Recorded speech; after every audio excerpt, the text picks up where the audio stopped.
Militam Jena Tasmai Shri Guruve Namaha Guruve Gaurachandraya Radhikaya Tadalaye Krishnaya Krishna Bhaktaya Tarabhaktaya Namo Namaha Yam Pravajantamana Petyam Apeti Krityam Dvaipayano Viraha Katara Ajuhava Putreti Tammayatayotaravo Vinidustam Sarvabhutam Munimanatoshmi.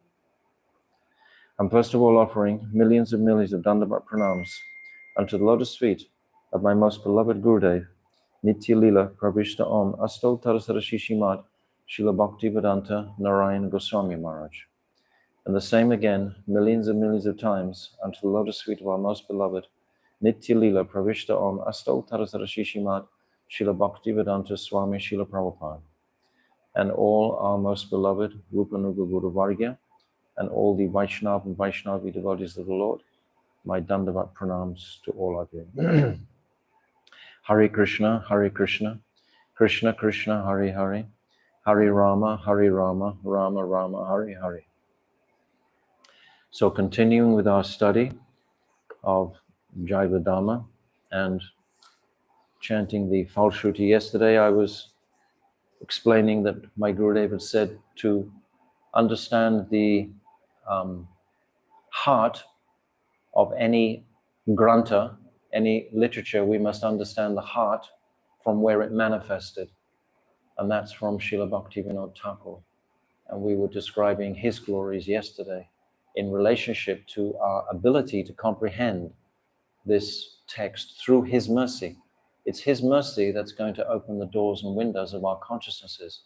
If we really tune into his words, and it's like every single sentence that he writes is pregnant and dense with meaning, so deep and so thick. And if we really tune into this with faith, with deep shraddha, then we will receive the jewels that Bhaktivinoda Thakur wants to share with us. So we're on page 830. We'll read these 6 verses here. Jade dvaita jnana hoya chita upadaya Krishna bhakti chiradina upaya upaya. Such knowledge, which is solely related to the duality of this dull material world, is fit to be rejected, whereas transcendental knowledge of the divine duality within the spiritual world, Chit Jagat, should be accepted forever within one's heart, both as the upaya, means of attainment, and the upayi, goal worthy of attainment. So everything within this material world ultimately has no value, but we're so much influenced by it because everyone else around us is influenced by it. So it's like a hypnotic trance that we live in, being dictated by so many millions and billions of other people's desires. And being a devotee singularly, trying to focus just on our supreme objective of Krishna Prem requires diligence. It requires it requires, of course, mercy initially, and that mercy is awarded to us through our various previous sukritis and the pious sanskars that we've accrued in this birth, also up to date. We've also accrued, but principally the main potency is coming from many, many births that have brought us to this point of having the ability to sit and accept these truths and to hear them, to accept that, like the title of the 3rd chapter, for example, is that Naimitic Dham should be relinquished. That means all material activities, ultimately, unless they're leading to bhakti, like we have the Kam Kand section of the Veda. If you're doing that according to that direction, you will be led to Jnana-kand. And the goal of Jnana-kand is moksha, and you're led to that direction. And from that direction, you can, through sadhu sangha, come to understand that bhakti is the supreme ladder. So if you're coming through that channel from Kama-kand to Jnana-kand to bhakti, then this is possible. But if we're just engaging in fruitive activities for no real, objective directed to bhakti, then what is its value? We're all going to die. And the biggest illusion for everybody is that I'm not going to die. Everyone else will die except me. It's a very hard reality for the living entity to face. If he faced it properly, then his life would become so successful because he would realize to utilize every awakening, energetic moment of his time in coming to this path of bhakti. Without that focus of attention, this path is not just going to drop out of the sky. We all have our independence. So it's not like Krishna can never interfere with our independence, otherwise it's not independence. So we independently have to turn towards Krishna. Like I've said so many times, that the gopis running to Krishna at night, when they heard the flute song, they all individually made up their minds to run into the deep, dark, dangerous forest to meet Krishna. They didn't go with anybody else, they ran alone. And when you enter Sankarikor, you go through that very narrow channel alone. Prabhupada says in the first canto, when you leave this body, it's a single-seater airplane. There's no one else with us. So we have to take full responsibility for our situation and make these decisions in our lives ourselves, according to our various adhikars. We may have the inspiration to do something, but something isn't quite balancing there. And that's our adhikar, hasn't reached that place of being able to completely embrace this path, give it 100% of our lives. Because this path involves the soul. And to reach and access the soul needs 100% of my energy to actually get to that place of the soul. It won't just come by accident. It doesn't just come by chance. It comes by sadhana, actually. What's that verse? Nitya Siddha Krishna Prem. Kabe, what is it? Nitya Siddha Krishna. Nitya Siddha Krishna Prem. I have to look at this verse again. I'm not good with the verses. But it's a beautiful verse highlighting exactly what I'm saying. It's on page 300. 27. Or 27? No. Nitya Siddha Krishna Prem. Yes. 27. No, I was thinking of another verse then. Just a second.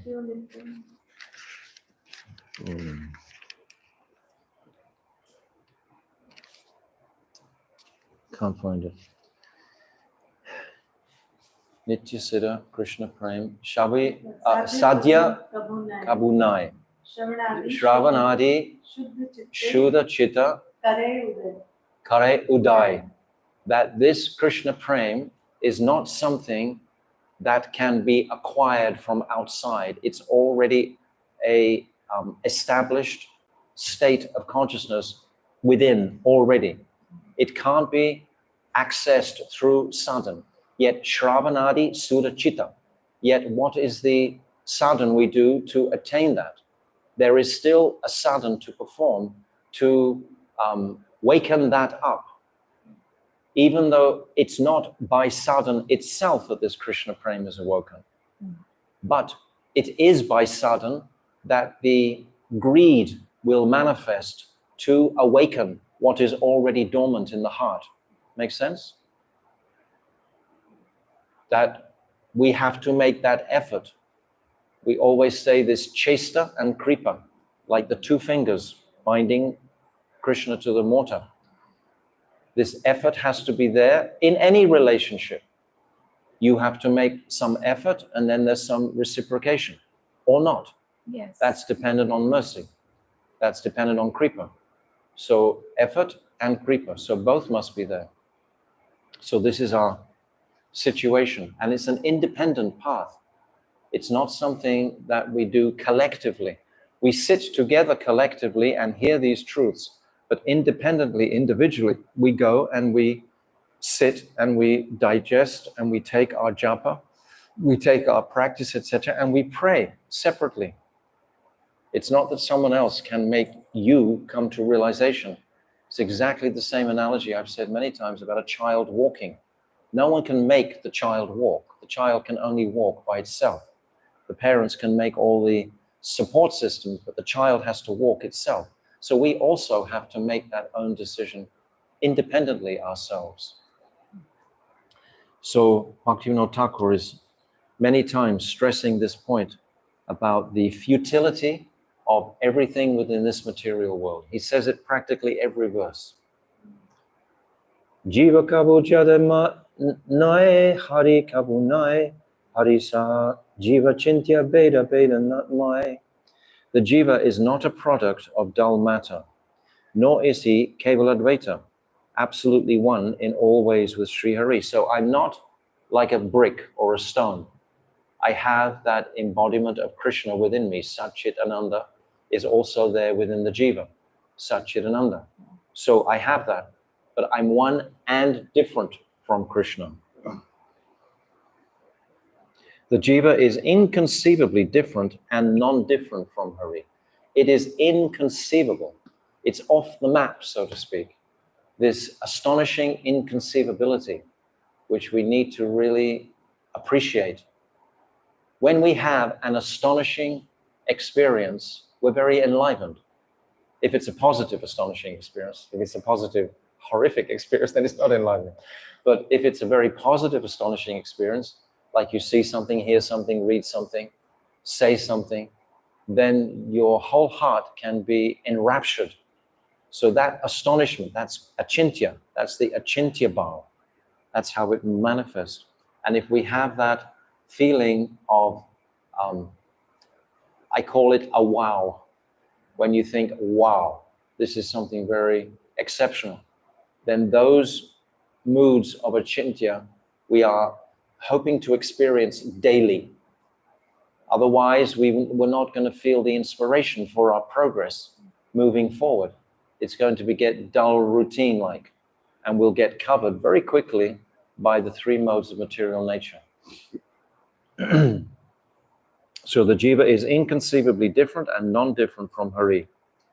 Deha kabo jiva nai, tara bhogya nai, dasa bhogya jiva Krishna prabhu bhakta hai. The material body should never be considered to be the jiva, and this earth is not for the jiva to exploit and enjoy. This is the contradiction that we were just saying is all around us. Everyone can only think that they are the jiva, they are that body. They're only thinking this material world is for my satisfaction. They only think that if I get more wealth, I can enjoy more. Because the jiva by nature is an enjoyer. And under Vyasat, he has that enjoying propensity within him.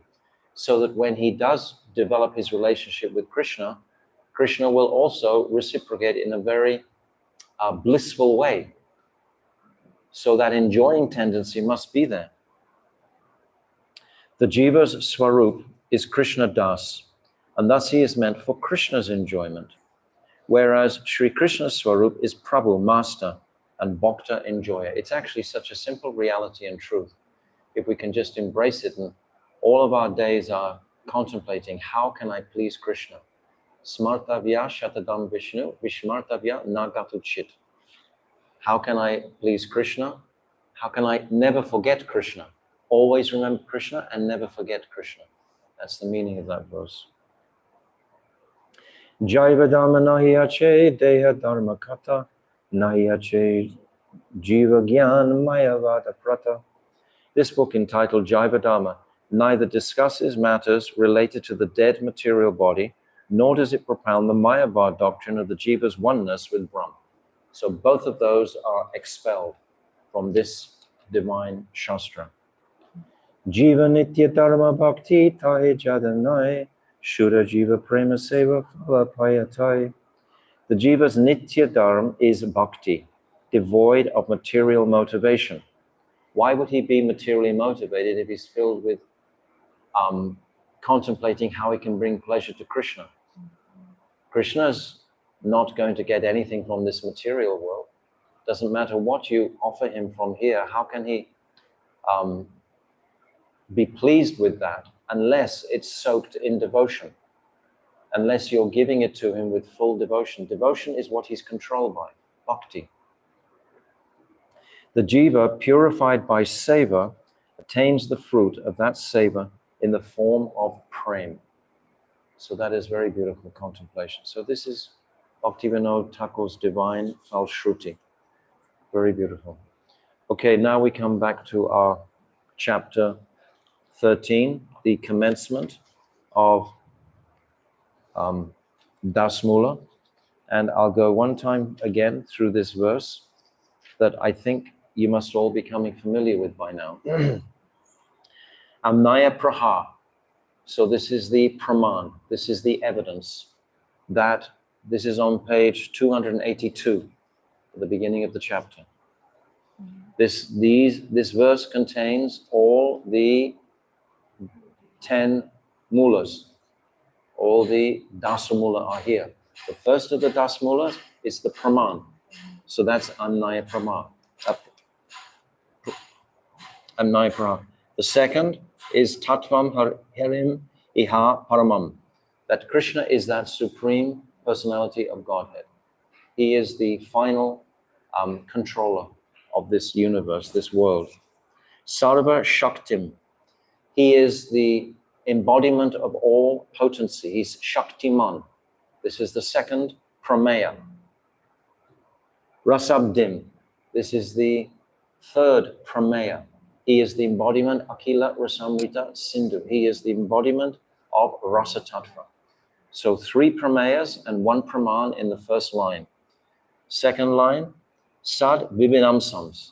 This is a description of Jiva Tattva. We are manifested from the Swamsa. Krishna is the Anksi. And then from the Anksi come all the Swamsa, all the avatars.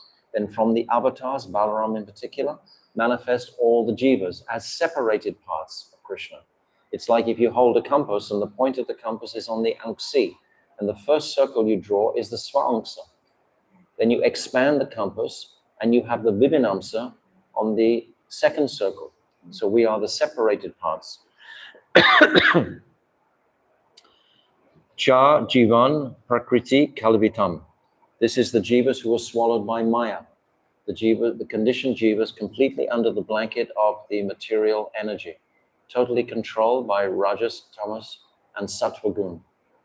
They cannot move. Tad Vimuktams Cha Bhaved. These are the liberated from Maya jivas. So these are going to be discussed in chapter 15, 16, and 17. 15, 16, 17, yeah, these 3 prameyas will be discussed. All of these prameyas make up the entirety of Siddhanta. Outside of these 9 prameyas, 9 main headings, there isn't anything else. It describes Krishna in 3 aspects. His supreme Param Ishvara, and his Shakti, and his Rasa Tattva. Those are the 3 aspects. And from here, billions of other aspects will manifest out. But these are the 3 main aspects about Krishna.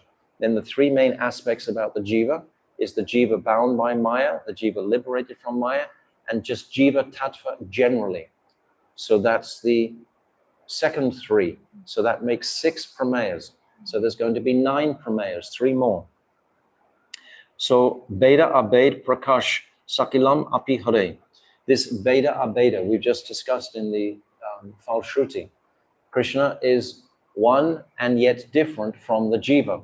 We have a particle of Krishna within us. We have that Satchit Ananda particle. And Bhaktivinoda Thakur gives the analogy of a spark of a fire.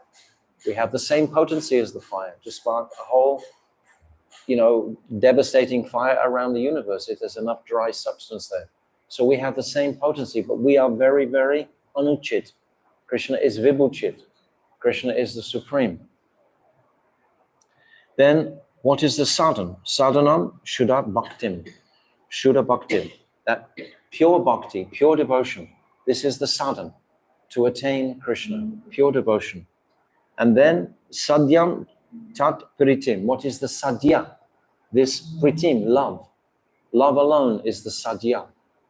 So that is the Those are the 9 pramayas and the 1 praman. That makes 10 ontological truths, all contained in this one incredible verse.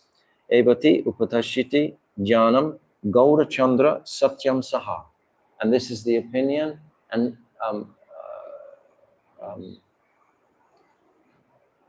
understanding, not understanding, this is the, how is it described? This is the, these are the instructions of Mahaprabhu. This is the condensed instructions. All the instructions of Mahaprabhu come under this one verse. If you know this one verse, not only know the verse, but understand each of the tattvas, 3 Jiva tattva, 3 Krishna tattva, what is Achintya Beda Beda, what is Sadhan Bhakti, Shuddha Bhakti, and what is Priti. If we know these 9 pramayas, you know everything. All Siddhanta is there, complete. And this is what this Dasamula is about. It's like so powerful and potent. So now yesterday, we had many wonderful questions from Brajanath contesting about the traditional 8 pramans for support of all the truth, pratyaksha, etc. And we went through all those. What is, how to determine truth? Is it by direct experience? Is it by traditional acceptance, etc.? We went through all those. And we went through the 4 defects of the human mind. This Brahm, Pramad, Vipralipsa, Karnapatapa. Yes, these 4 defects of consciousness. That's why we can only accept one scripture that is not, these 4 defects are not in these scriptures because they're not written by men. They're apurushaya. They're written, they're channeled from the highest divinity. These granthas are coming. This is non-different to the Veda because it's the condensed form of the Veda. It's the most powerful form. It's for this era. It's only a small book. Actually, my Gurudev wanted to make it a big book. But I was saying, oh, Gurudev, all the devotees are traveling all the time. You know, we want something we can more or less put in our pocket. So then we used Bible paper to make it look a little bit like the Christian Bible and make it very light as possible, as small as possible, so people carry it when they travel. So then my Gurudev agreed. But he still wanted a large edition for the temple. And in the Hindi version, there is a large edition, but this small condensed size version is very simple to manage and carry around for us. So we went through that yesterday, and we also began to discuss the different types of scriptures. The different types of scriptures, what are, because the last sentence that Babaji is saying is that, but we should reject literature or parts of literature that they have not recognized, that the Vedas have not recognized. So now we're going to go through those scriptures, those Vedas, which are fully authentic.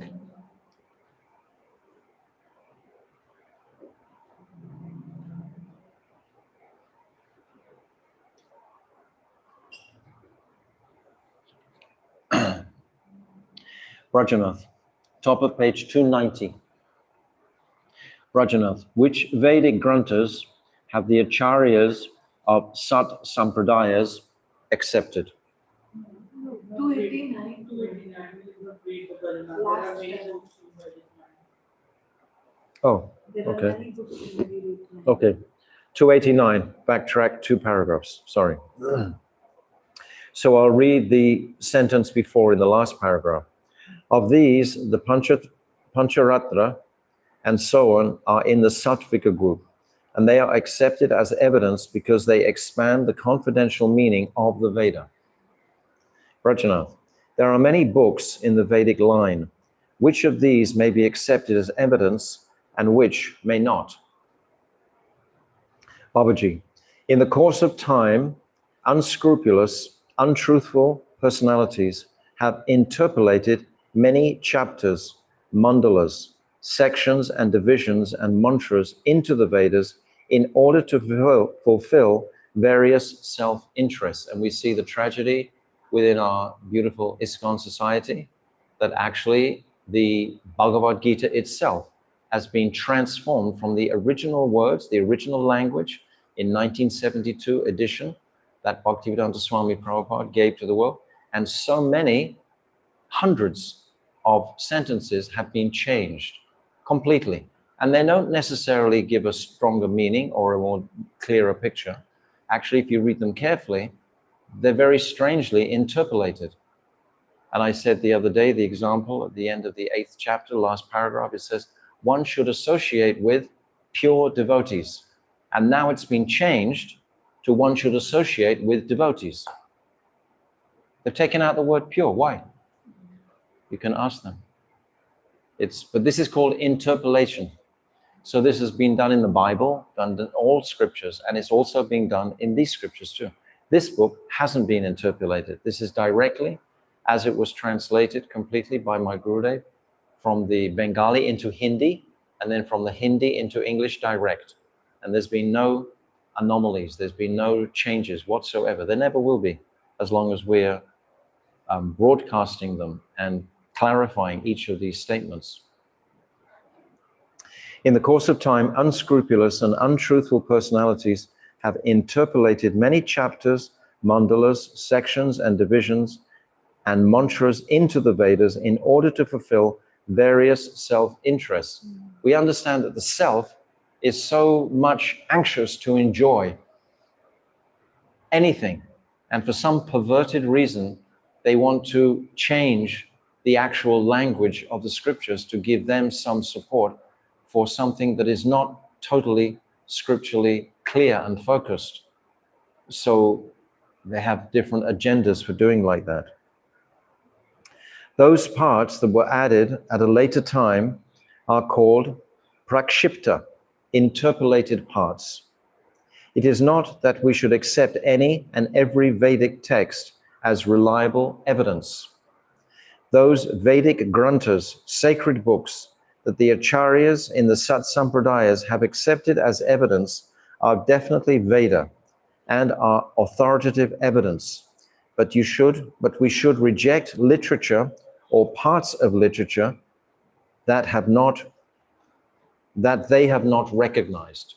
That the acharyas, you see, it's the acharyas who beat the drum. They will say to us which shastra to put our faith in. They will explain to us. But if we change the words of the acharyas, what hope do we have? The words of the acharyas must stay intact for the next 10,000 years. If this philosophy, if this Radha Dasyan, if these gifts of Mahaprabhu are going to go on for the next 10,000 years, then this has to remain exactly as it is. And we see the power of the scriptures that has been retained. We see, for example, the Ramayana. When you read the bona fide translations and versions of the Ramayana today, they will make the heart soar in ecstasy. When we read the Srimad Bhagavatam that has not been interpolated, the heart will sing with joy. When we read these different scriptures that have not been interpolated, they bring direct happiness to the heart. But when something has been smeared over by someone else's material condition, because we read about the conditioned 4 defects, with those defects, what experience are you going to have of the absolute reality? You're not going to have that. It's not going to be there. But we should reject literature or parts of literature that they have not recognized. Rajanath, which Vedic granthas have the acharyas of the Sat Sampradayas accepted? Babaji, Isha, Kena, Kata, Prashna, Mundaka, Mundukya, Taittreyi, Aitarya, Chandogya, Brihad Aranyaka, Svetashvarta. These 11 Sattvic Upanishads are accepted. And so are Gopal Upanishad, Nrsinga Tapani, and some other Tapanis that are helpful in worship. The acharyas have also accepted Brahmanas and mandalas as Vedic literatures, as long as they expand the Vedas following the guidance of the Rig, Sama, Yajur, and Artava. We receive all the Vedic literatures from the Acharyas in the Sat Sampradayas, so we can accept them as evidence from a bona fide source. We have to be very, very clear on this. We accept these bona fide shastras as praman, and we can't base a prameya on anything less than this. Otherwise, you're not going to get the absolute truth. We explained the other day how powerful is the truth. And the truth has to be supported in its distribution by a solid, authentic source. And that solid and authentic source are the Veda. But we have to be clear on, there are many Vedas. We have to be clear, and here is the list of the Vedas to give our full support to. Brajanath, is there any evidence in the Vedas to show that logic cannot enter into transcendental subject matter? You understand this question? It's a good question. Can I not use my fertile material intelligence to enter transcendence? How can something coming from material enter transcendence unless it's invited by guru, basically, unless it's pulled by the potency of guru? It cannot. Absolutely, it can't crash through transcendence. Not possible at all. There are many, Babaji, there are many famous statements in the Vedas, such as Naisha Tarkena Matir Apanyaya, O Nachiketa. Whatever intelligence you have gained regarding Atma Tattva should not be destroyed by logic, tarka. As soon as you try to put your brilliant, intelligence into the scripture to explain something, you're going to be dumbfounded. You're going to lose that achintya, astonishing quality. You're going to try to put it into a box so that materially it sounds very sane, but it's not supposed to be materially sane. It's supposed to ultimately be materially insane. What? I'm not supposed to work at my job? I'm not supposed to run every day, like a robot, going this place, that place, doing what the three modes of material nature are kicking me to do? I'm not supposed to do that? This makes you, as far as the rest of society will judge, as being insane. You don't want to follow that road. You understand? But there's a medium. There's a healthy medium there, a balanced way to actually manifest, to navigate rather. Katha Upanishad 129, and the statements from Vedanta Sutra, such as Tarka Pratishtanat. Is that how you say it? Yes. Tarka Pratishtanat. Arguments based on logic have no foundation and cannot be used to establish any conclusions above the conscious reality. This is the conscious reality. What we're seeing, the material reality, that's what it means. Because a fact that someone establishes by logic, an argument today can be refuted tomorrow by someone who is more intelligent and qualified. Therefore, the process of argumentation is said to be unfounded and baseless. This is the Brahma Sutra 2.1.11.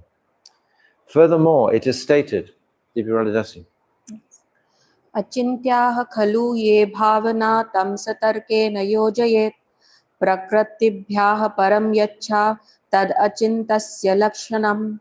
Mahabharat, Bhishma Parva 5.12. Thank you for that. All transcendental tattvas are beyond material nature and are therefore inconceivable. How beautiful an expression.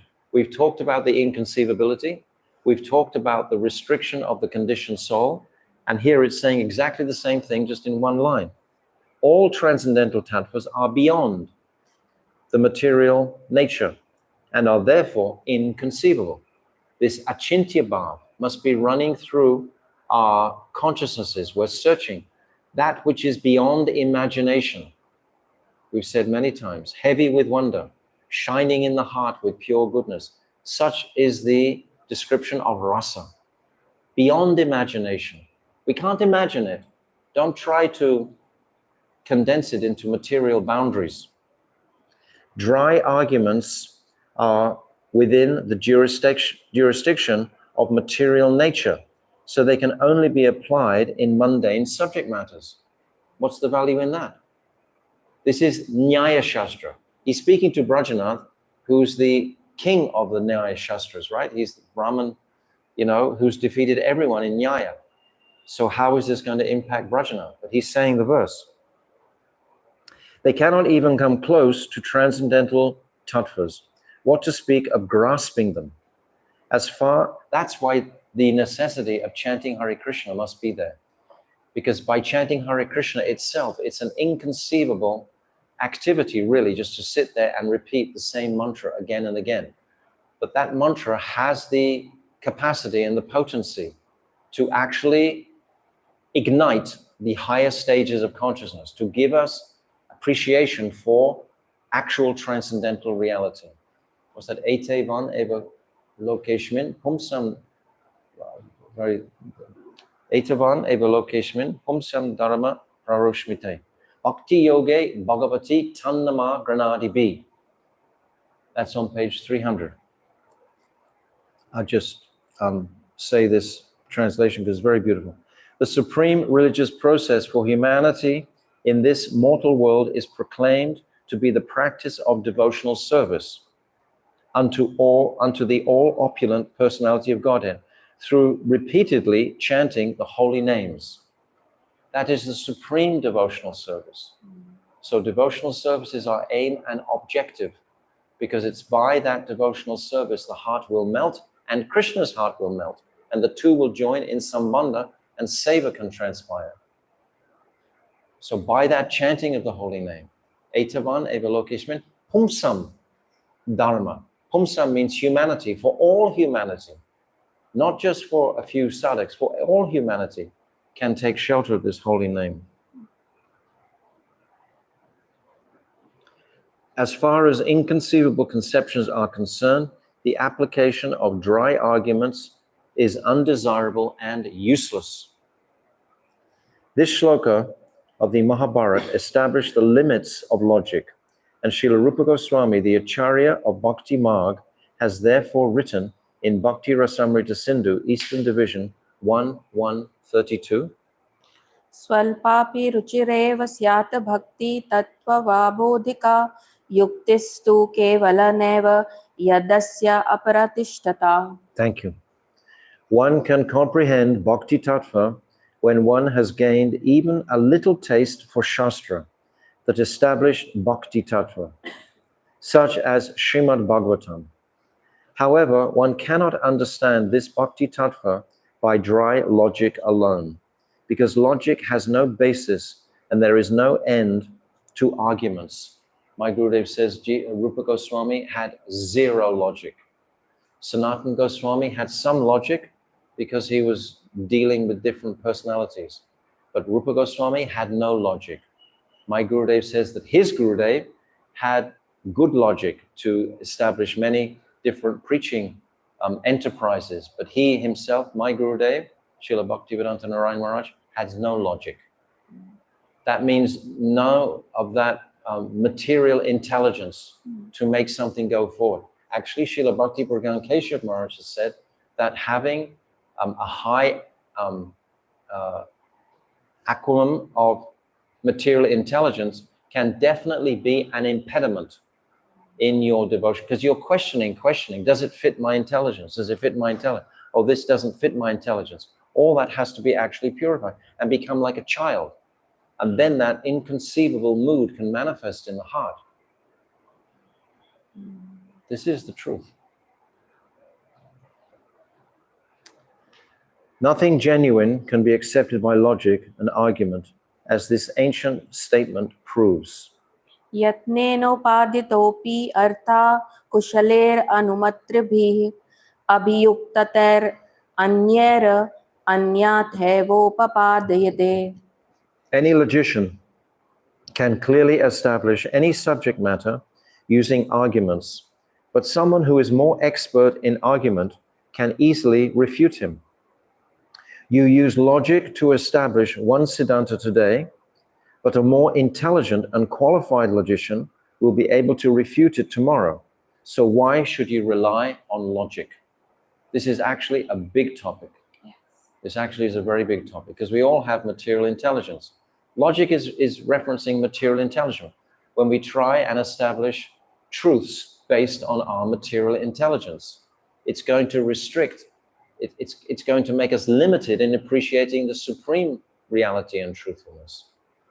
For example, we read in the 5th canto of the Srimad Bhagavatam that the moon is so much further away than the sun. And yet the materialists are very happily saying, oh, we went to the moon. Even India has joined this stupid race, saying, oh, we're putting a machine on the moon to take something. I mean, it's all being like hypnotized by the demons to think that all this is reality.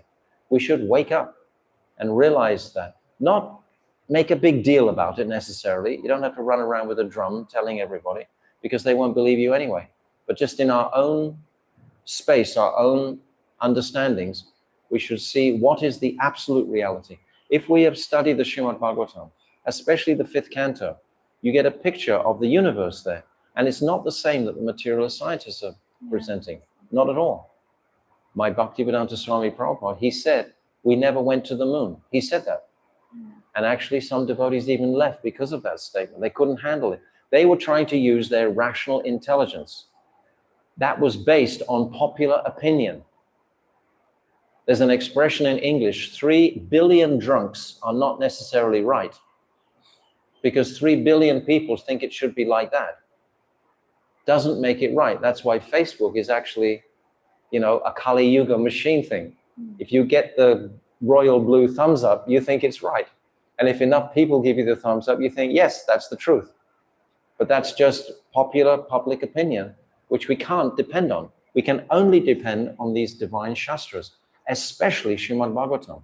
And this is the embodiment of Srimad Bhagavatam, Jaiva and Chaitanya Charitamrita. Rajanath, Babaji, I have fully understood that the Veda, which is to say knowledge that is swatasiddhi, self-evident, is praman. Some logicians argue against the Vedas, but their efforts are fruitless. Now please be merciful and explain the second shloka of Dasmul Tattva. So Brajanath has accepted the teachings of Raghunath Das Babaji. This is very glorious because Brajanath is a very highly intelligent person, but he's got really good sanskars, Brahminical sanskar. He's born in Navadvip. So because of that wealth of Sukriti, he's able to actually understand these teachings first time. And then he's explaining them back to Babaji. Now we're going to hear the second verse of the Dasamula. And this second verse is describing the glories of the Supreme Personality of Godhead as being the complete controller. That's the first prameya. So now we have dealt with the praman. Up to this section of page 292, halfway through this 13th chapter, it's dealt completely with the anaya praha, the first praman, the evidence. Now we're going to build on that evidence to establish Krishna as the Supreme Personality of Godhead. Babaji. Harishtvekam tattvam vidhi Shiva Suresha pranamita yad evedam brahma prakriti rahitam tattu anumaha paratma tasyam sho jagat anugato vishwajanakah savai radha kanto nava jalada kantischit uddayah. Dashmula 2. Beautiful. Indeed, Sri Hari, to whom Brahma, Shiva, Indra, and other devatas continuously offer praman, is the only supreme absolute truth. Nirvishesh Brahm, that is devoid of Shakti, is Sri Hari's bodily effulgence. That's the Brahmajyoti. Mahavishnu, who has created the universe and who has entered into it as the indwelling supersoul of all, is simply his partial manifestation. We've had lengthy discussions on Paramatma in the last few days. And it's saying here is partial manifestation. It's not to be depended upon as the supreme destination. It's the destination of the yogis. When you go through Gyan Kand, you come to moksha. When you go through the yogic path, you come to Paramatma realization. And there's a place, Siddhaloka, where those realized yogis remain. But they don't achieve Goloka Vrindavan because there's no personality, there's no personal relationship with Paramatma. Paramatma is the witness. Paramatma is seeing everything. But Paramatma, I said yesterday, can never intercede with your personal independence. So there can never really be any significant relationship, actually, with the Paramatma. And I once asked my Gurudev, do we need Paramatma realization before we have the Bhagavan realization?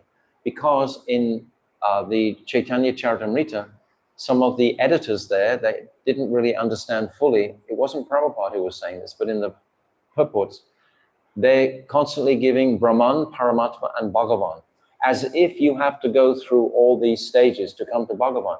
So I asked my Gurudev, do I need Paramatma realization? He grabbed me by the shoulders and very animatedly said, never! Very, very, very, very strong. Because if you have that Paramatma realization, you will never leave it. It'll be so sweet and tasty, you won't want to come out of it. It's like having Brahman realization. If you have realization of Brahman, Brahma Bhuta Prasanatma na Sochati na Kanchati, why should you want to leave there? You're fully in Shantaras. You have no more material desires. Everything, you're completely happy. If you have no more desires, then why would you even try to go out from there? Therefore, you will stay there forever. That's what I explained yesterday. And what was the reason why? If you don't stay there forever, how can you not stay there forever? We explained yesterday. Yes, when when some sadhu or like great personality go to this planet or go to this place, then by their food dust. Yes, very good. Because yesterday you didn't say that properly. Very good. So understand that that place of the Brahman, you get locked in. You can be there eternally. You are there eternally. It's an eternal realm. Why would you want to leave it? And Supersoul is the same. Brajanath. The Upanishads, oh, I didn't finish. Sorry. Supersoul of all is simply his partial manifestation. My Gurudev has also said that Supersoul is not an eternal fact. Where is Supersoul when the entire annihilation takes place? Where does Supersoul go? There's a conception of Supersoul, of course, because it's Krishna's energy. But the actual Supersoul himself, where does he go? Kshirodakshai Vishnu merges into Garbhodakshai Vishnu, merges into Mahavishnu, Karanadakshai Vishnu. That means their existence is finished. But there is still a conception of that existence, but the actual feature is not there anymore, is not eternal. It says this in my Gurudev's Bhagavad Gita as well as Bhaktivedanta Swami Prabhupada's Bhagavad Gita in the 1972 edition. It says the same thing. So we should know that feature is not eternal. It is that Sri Hari alone, the very form of transcendental reality, Chit Swarup, whose complexion is the color of a freshly formed thundercloud, who is Sri Radha Ballabh, the beloved of Sri Radha. This is the supreme absolute truth. This is Sri Hari. So he's first of all said what he's not Nirvishesh, he's actually that supreme personality. And that's a great relief for the sadhak on this personal journey. This is the absolute reality. And now it's all going to be proven. Prajanath, the Upanishads described Brahm, which is transcendental to affiliation with matter, to be the supreme truth. So what argument or evidence has Sri Gaurahari used to establish Brahm? This is Brahm, not Brahma. Lord Brahma has a long A on the end and a capital B at the beginning. This is the Brahmajyoti. In Bhaktivedanta Swami Prabhupada's books, he's written Brahman. He's put an N on the end to make it very clearly different. But here it's more authentic, it's Brahm. This is how you say it in Hindi, this is how you say it in Sanskrit. You reference it as Brahm, like the Brahma Jyoti. Establish Brahm as Sri Hari's bodily effulgence. I'll read that question again. The Upanishads describe Brahm, which is transcendental to affiliation with matter. Yes, the Brahma Jyoti is not constrained by matter. It's beyond time and space. That's where we have originally manifested from. We are eternal, and we were in that eternal realm of the Brahma Jyoti. And then that desire to love arose within us. And because of our lack of Bal Shakti, it's described, we chose to come into this material world and follow the glitter of Maya.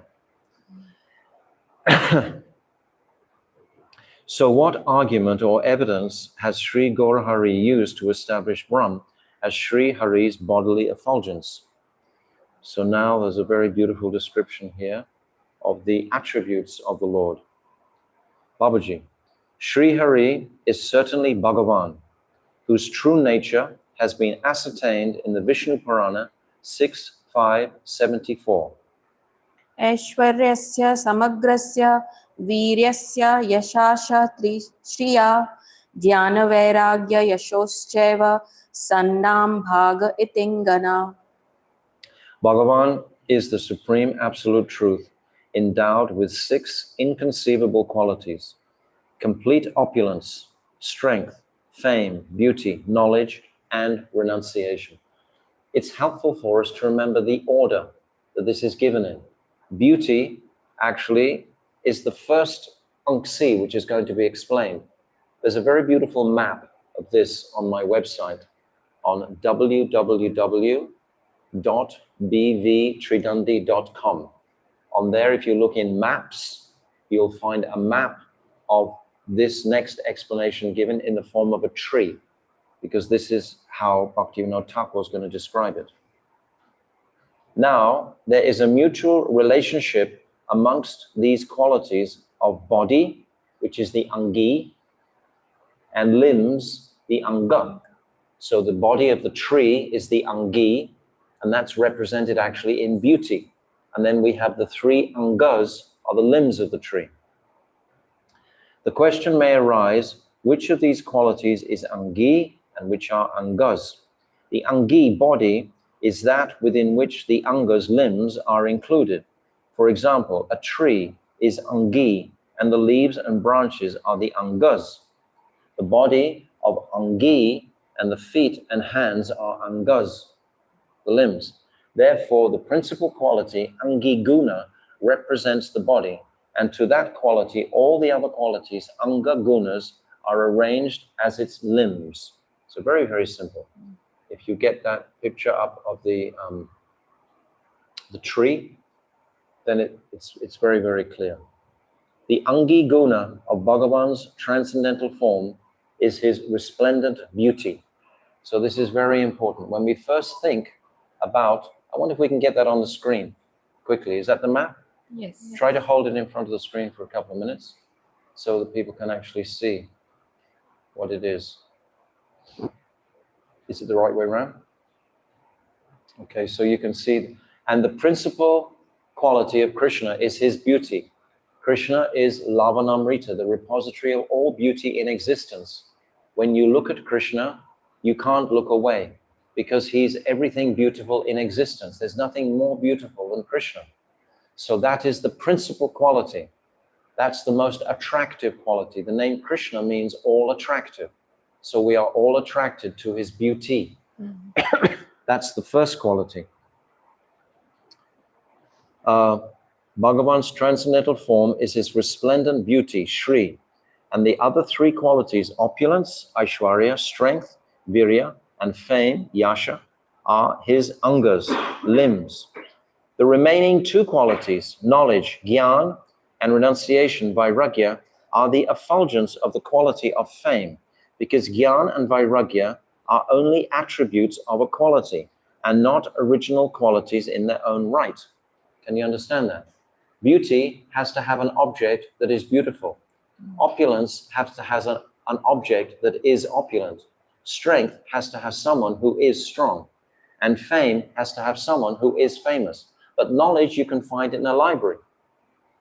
And vairagya is a negative quality. I've said this many times in the past, but this is from where it's coming from. Vairagya is a negative. It's what is not the positive. So both of these qualities, they constitute the Brahmajyoti, because the Brahmajyoti itself doesn't have qualities. The Brahmajyoti itself is made up of Gyan and Vairagya. That's what the Brahmajyoti is made up of. There's no variety in there. There's no personality in there. That's why it's Shantaras. So for those Brahmavadis, it's a very attractive place to merge into, where you don't have any person to confront or anything of that nature. There's no relationship in there. It's just you appreciating the freedom from material distress, material desires. It's a neutral zone. That's how it's described. Neutrality is not a positive quality. It's going neither way. It's neutral. It's not a strength. Thus, Gyan and Vairagya are actually Nirvikara Gyan, which is the intrinsic constitutional form of the Nirvishesh Brahm. And that Brahm is the bodily effulgence of the spiritual world. Do you understand that fully? Clear as crystal. Divya Radhasi, you can explain it? I'm reading again. Okay. Gyan and Vairagya are actually Nirvikar Gyan, which is the intrinsic constitutional form of Nirvishesh Brahm. That's what I just said before. And So that they're Brahma is impersonal the... qualities, because there's no personality in that Brahmajyoti to have a relationship with. Brahmagyan or Brahmavadi. Gyan and Vairagya are impersonal qualities. So that Brahmajyoti is an impersonal aspect of Krishna. It's his effulgence without relationship within that effulgence. Yes. So we don't want to go there. Yes. It's not appreciating the personality. The changeless, inactive, Nirvishesh Brahm, which exists without body, limbs, and so on, is not in itself a complete tattva. Okay? Inscribe these words in your consciousness. Is not a complete tattva. Rather, it depends on the transcendental form of Bhagavan. That effulgence is dependent on Bhagavan, just like the light of the moon is dependent on the moon. The moon is the object, but the light is like its emanation, but it doesn't have the Shakti. Better to use the example of the sun. The sun has three aspects. It has the sun globe, it has the sun heat, that's like the Shakti, and then it has the effulgence. So the effulgence is what we're talking about. The effulgence doesn't have any energy by itself. The heat has energy, the light has energy, but the effulgence doesn't. Brahm, therefore, is not a supreme vastu, entity, that exists in its own right. It is a quality of the vastu. Yes, a quality, an attribute. Bhagavan is indeed that vastu, and Brahm is his quality, just as the light of a fire is not complete and independent tattva, but only a quality that depends on the fire. The light depends on the fire. The light can't exist without the fire. The fire is the object. That's Bhagavan. That's the one to make the relationship with. Tomorrow, I would like to go over this again if anyone is 100% not clear, or not clear 100%. If you have any questions on this, it will be helpful to unpack it further. If anyone watching doesn't understand this tattva. Actually, if you look at that diagram, it's very, very simple. If you just go into the website and see the diagram. But we should understand this distinction between the object, like the sun, itself is the source. And then there is the energy, the heat coming from the sun. And then there is the light, which comes from the sun itself. But both the heat and the light are fully dependent on the source. The source is the independent vastu, not the heat or the light. It's the sun itself. which is the vastu. A vastu is something which has no dependence. Okay, so we'll stop there, and I would welcome any questions on this topic tomorrow if there are. Otherwise, we can just read it through briefly tomorrow and carry on from there. So I hope everyone is enlivened by this Jaiva Dharma and appreciating the depth and gravity of the truths that is presenting for our great advantage in this temporary material body. Jai Vanchakalpatarubhyascha Kripa Sindhaveva Patitanam Pavnebhyo Vaishnave Namaha. Jaiva Dharma ki jai. Srila Bhakti Vinod Thakur ki jai. Tomorrow is Ekadashi Vrat. Ekadashi is tomorrow here. Same in Navadvip, maybe same in Vrindavan. I don't know about the rest of the world, but probably other places also. So Ekadashi Vrat tomorrow ki jai. Go Premanandi. Hari Hari Bol. Hari Bol.